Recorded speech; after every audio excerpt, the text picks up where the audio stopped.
Hi everyone, this is Pennsylvania attorney Evan Gutman here with video number 27 of my legal video education series, which is based upon my book titled State Bar Admissions and the Bootlegger's Son.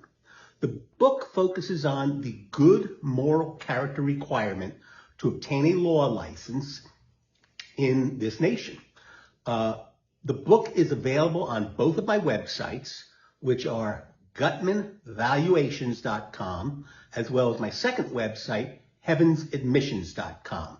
Both websites also contain two other books I wrote, one of which is a supplement to State Bar Admissions and the Bootlegger's Son I wrote a few years later, and the other is a fictional novel titled Heaven's Admissions Process that somewhat humorously and comically tells an interesting story about the criteria to be admitted into heaven and compares it with the criteria to obtain a law license on earth. It's a fun book, basically.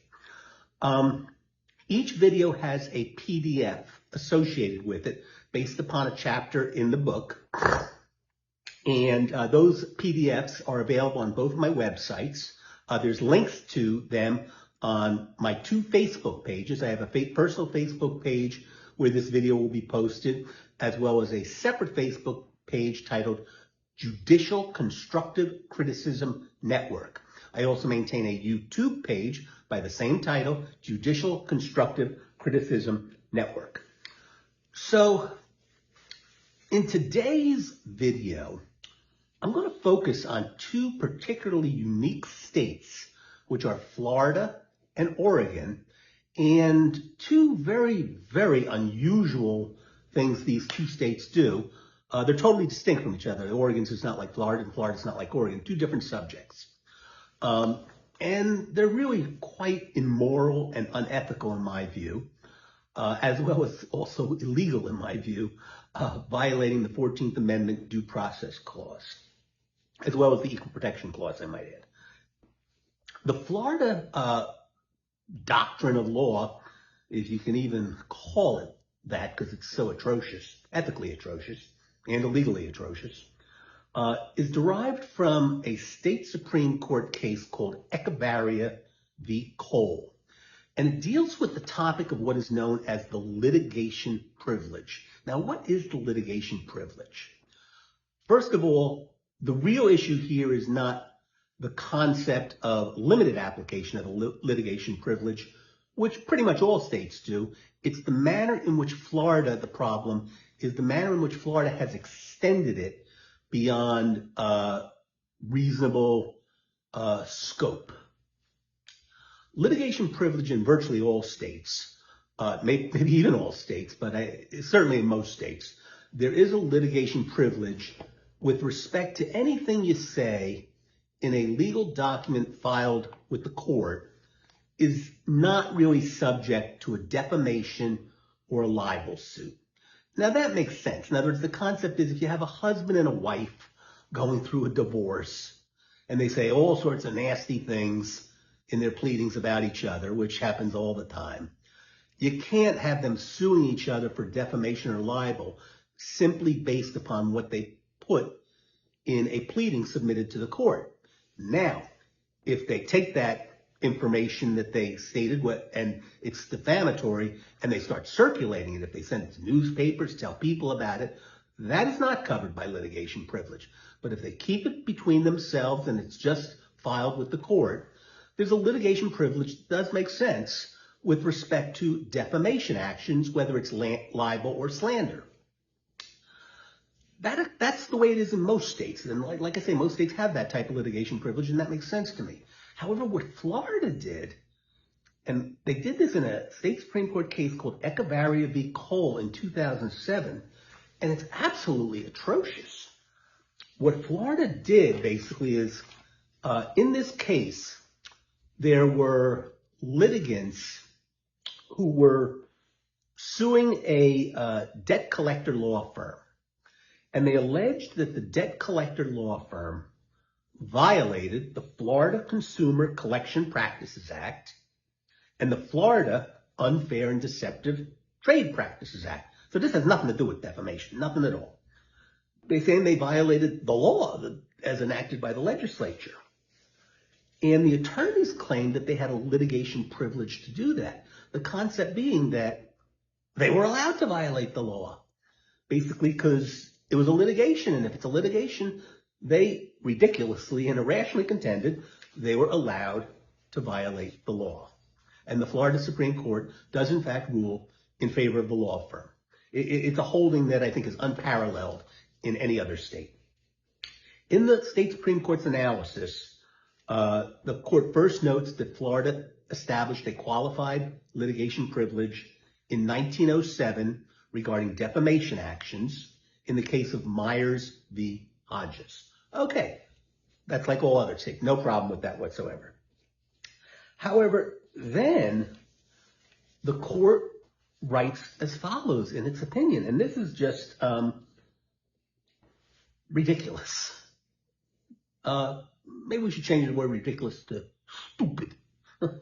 What the state Supreme Court writes is as follows. Levin, which is a separate case, Levin, plainly establishes that the rationale behind the immunity afforded to defamatory statements is equally applicable to other misconduct occurring during the course of a judicial proceeding. Continuing on, the nature of the underlying dispute simply does not matter. Another stupid statement. And they go on as follows. One stupid statement after another. Hence, the rationale upon which we relied in extending the litigation privilege to all tortious causes of action likewise applies to statutory cause of actions. Just as participants in litigation must be free to engage in unhindered communication, so too must those participants be free to use their best judgment in prosecuting or defending a lawsuit, and here's the key phrase, without fear of having to defend their actions in a subsequent civil action for misconduct. In other words, you can engage in misconduct, and as a result, you're entitled to a litigation privilege with respect to that, so long as it occurs during the course of a judicial proceeding and is relevant to the judicial proceeding. The last part of the opinion is unbelievable.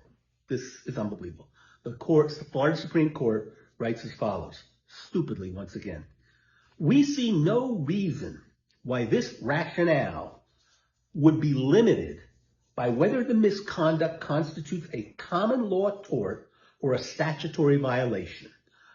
The litigation privilege applies across the board to actions in Florida, both the common law causes of action, those initiated pursuant to a statute or of some other origin. And here's the unbelievable last sentence. Absolute immunity must be afforded to any act occurring during the course of a judicial proceeding, so long as the act has some relationship to the proceeding. In other words, Florida debt collector attorneys, as well as all other attorneys, can violate and commit any illegal tortious act of any nature, and they are entitled to absolute immunity for their illegal conduct so long as it occurs during the course of the litigation and is relevant to the litigation. That is what is known in technical legal terms as moronic garbage. Garbage, garbage, garbage. For what it's worth, I was engaged myself in a litigation in Florida just a few years ago, and I challenged the opinion in Echevarria v. Cole in court, and I ultimately took the matter myself to the U.S. Supreme Court. And I basically said I didn't know of any other state that extends litigation privilege beyond, to that extent certainly, beyond defamation actions. And as a result of doing that, they were essentially nullifying every single illegal act that the Florida legislature prohibited in their statutes. Nonetheless, the U.S. Supreme Court denied my petition for certiorari. So Echevarria is still good law today if you're okay with the concept that the phrase good law means irrational, stupid law. The other thing next state, so that's Florida. The next state I'm going to address, which is only one other state, which is Oregon. Oregon also has a unusual judicial doctrine, this one enacted by statute, I might add, that is unlike any other state. It addresses the area of malpractice insurance. The question is twofold. Should a state mandate that attorneys have malpractice insurance? A lot of states do that. A lot of states mandate that attorneys have malpractice insurance. So far as I know, Oregon is the only state in the nation, the only state that not only mandates that the attorneys have to have malpractice insurance, but they require that malpractice insurance to be purchased directly from the state bar. Directly from the bar that licenses the attorneys is required to sell them, every attorney has to buy their malpractice insurance from the state bar. Obviously an insurance monopoly, and if they're the only people that are allowed to sell it in the state and everybody has to purchase it from them, there's no clear indication of a legal monopoly. Now the problem with this from an ethical and moral perspective, as well as a legal perspective that violates the Due Process Clause and the Equal Protection Clause, is as follows. It means that the same licensing agency, i.e. the state bar, that is required to impose discipline upon unethical attorneys who engage in unethical acts. The same state bar is required to discipline those attorneys, is required to defend them as their malpractice insurer. You couldn't have a bigger conflict of interest. Now, the Oregon State Bar says that, well, don't worry about that because the division of the state bar that is required to defend them for the malpractice action is different than the division of our state bar that is required to impose ethical discipline upon them if they engage in unethical acts, known as a Chinese wall. In other words, a fake wall that really doesn't exist. Bottom line is the ultimate harm is to the litigants. And the reason the ultimate harm is to the litigants, if the same licensing agency is required to defend you from malpractice and discipline you for engaging in unethical conduct, there's clearly an incentive for judges who are most closely affiliated to the state bar. There's an incentive for judges in order to protect the state bar as the malpractice insurer to render judicial rulings in favor of the best economic interests of the state bar. In other words, don't render your judicial rulings based upon what's fair, impartial, or legal. Render your judicial ruling based upon what is in the best financial interests of the state bar. Like I say, I don't know of any other state that has such a stupid policy. Goes right along with the stupid policy of Florida in Echeverria v. Cole.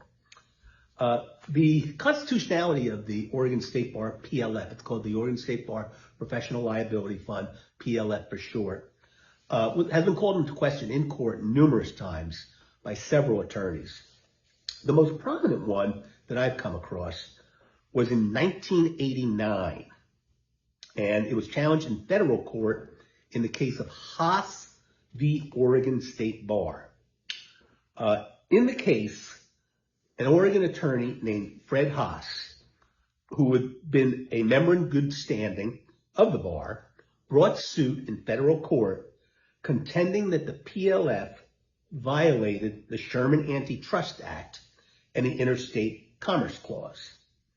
He alleged that by mandating attorney participation in the PLF, the Oregon State Bar had unlawfully monopolized the market for malpractice insurance, and he was totally correct. It is important to note, he didn't challenge the policy of requiring attorneys to have malpractice insurance. He challenged the practice of requiring those attorneys to purchase the malpractice insurance from the same agency that licenses them. That's what distinguishes it from other states. 3 federal judges issued an opinion in the Haas case. 2 of the judges upheld the State Bar's PLF fund, holding that it did not violate the Sherman Antitrust Act. Their opinions are what is known once again as stupid. There was, however, a very persuasive opinion by Justice Ferguson. He wrote a dissent in this opinion. And his dissent, in part, it's a lengthy dissent, but in part, his dissent states as follows, and he's totally correct. The bar's private interest in the very field in which it regulates professional malpractice insurance, coupled with the lack of public accountability for its fund-related activities, reveals that the bar presents a poor candidate for exemption from the active supervision requirement. Conspicuously absent from the majority's discussion is any acknowledgement of the potential for abuse when a state delegates regulatory authority to an organization such as the bar, which brings its own set of economic interests to bear on the regulated field. So that was a very interesting opinion. Ferguson's dissent was fantastic, but nevertheless, the PLF withstood that challenge. About 12 years later, in 1999, the PLF also faced a major challenge. It's known as the Westview Investors Scandal, and it brought about how the PLF really does things. What occurred here is that two individuals were already in the process of suing their attorney for malpractice. The two individuals who were suing the attorney had declared bankruptcy. And what happened was their bankruptcy was rejected by the Ninth Circuit Court of Appeals. As a result of that, having their bankruptcy rejected, the debts they were seeking to have discharged, they were still liable for. So what the PLF did, since those two attorneys who they had to defend were being sued by these two individuals, what the PLF did is known as a judgment acquisition strategy. What they did is they used $85,000 of PLF funds to purchase the debts that these two people who were suing their malpractice attorney, they basically obtained those debts for substantially less than they otherwise would have been worth. They paid $85,000 for them, and then they used the debts that the state bar now owned to frustrate the malpractice claim, because they had to defend the guy for the malpractice claim. So in order to defend the guys for the malpractice claim, they purchased the debts that the two plaintiffs still owed as a result of the Ninth Circuit overturning their bankruptcy. Anyway, the matter hit the newspapers really big. It hit the newspapers really big. Oregon State Bar published articles regarding the judgment acquisition strategy. And reporter Jeff Manning wrote an article titled "Malpractice Fund Scheme Backfires." And he published that on November 14th, 1999. Malpractice Fund Scheme Backfires. 2 days after that article, on November 16th, Oregonian columnist Steve Dewan published an article titled "Ethical, Legal, and Just Plain Reprehensible." And his article, published in the Oregonian newspaper, read as follows: "Call it the ultimate lowering of the Oregon State Bar, and roll out all the old lawyer jokes. We need some comic relief after discovering just how low the bar will go. It is also dirty pool. Damnedest thing I've ever seen," said Circuit Judge Harl Haas, who presided over the malpractice case. "This conduct by the fund makes private insurance companies look like Mother Teresa." The next day, November 17th, the Oregonian publishes a third article addressing the State Bar's refusal to demonstrate remorse and rehabilitate itself. It reads and follows in part by Steve Dewan. Quote, Oregon is the punchline of a joke that the State Bar, the Association of Lawyers, played on the legislature and Oregon citizens. The bar convinced the legislature in 1977 to create a professional liability fund, a pot of money the bar promised to oversee. Now the bar has admitted that the managers of the malpractice insurance fund tried to rip off the very people the fund was supposed to protect from unethical, unprofessional behavior by lawyers. 9 days after that, on November 28th, in an unheard of type of scenario, the Oregon State Bar did in fact publish a letter of apology on its internet website. Their letter of apology reads and follows as part. I love this. The Oregonian got it right. While the judgment acquisition strategy does not violate any laws or legal ethics rules, it is still just plain wrong. It was wrong to use it. We have two apologies to make.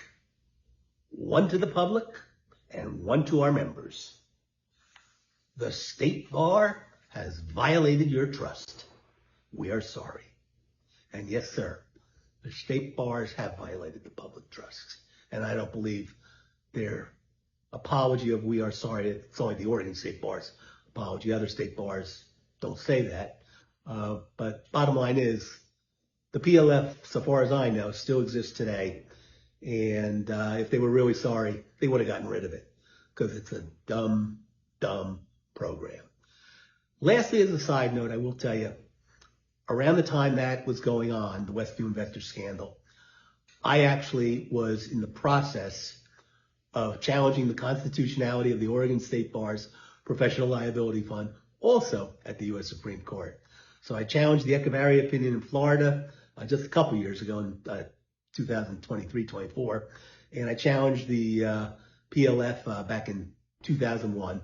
My challenge to the Oregon State Bar PLF was also rejected by the U.S. Supreme Court. The petition for certiorari was not granted. Court never heard the case. So anyway, that's life. It's how it goes. Hope you found today's video interesting. And remember, love right, don't fight. We'll have the next video in a few days or so. Have a good one, everybody. Bye.